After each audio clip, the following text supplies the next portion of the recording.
Bollywood star Ranveer Singh హీరోగా నటించిన Dhurandhar cinema block buster హిట్గా నిలిచింది. ఈ సినిమా కలెక్షన్స్ ఇప్పటికే 400 కోట్లకు చేరువలో ఉంది.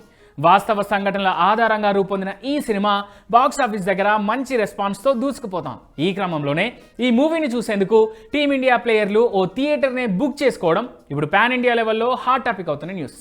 టీమిండియా ఆటగాళ్లు దురంధర్ సినిమా చూశారు. క్రికెటర్ల కోసం మొత్తం ఒక థియేటర్నే బుక్ చేసినట్టుగా తెలుస్తోంది. డిసెంబర్ 17న టీమిండియా దక్షిణాఫ్రికా జట్ల మధ్య 4వ టీ20 మ్యాచ్ జరగనుంది. దానికోసం టీమిండియా ఆటగాళ్లు లక్నో చేరుకున్నారు. అయితే డిసెంబర్ 17న రిలాక్స్డ్ మూడ్లో ఉన్న ఆటగాళ్లు సినిమా చూడడానికి సమయం తీసుకున్నారు. లక్నోలోని ఒక మల్టీప్లెక్స్లో ఆటగాళ్ల కోసం ప్రత్యేక ప్రదర్శనను ఏర్పాటు చేశారు. సోమవారం రాత్రి 8 గంటల 10 నిమిషాలకు టీమిండియా ఆటగాళ్ల కోసం షో బుక్ చేశారు.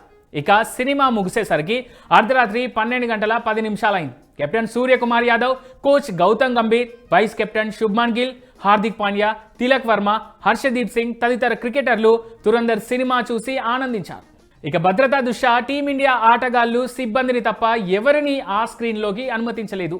ఆటగాళ్ల భద్రత మరియు సౌలభ్యం కోసం మొత్తం థియేటర్ని బుక్ చేశారని మల్టీప్లెక్స్ నిర్వాహకులు తెలిపారు.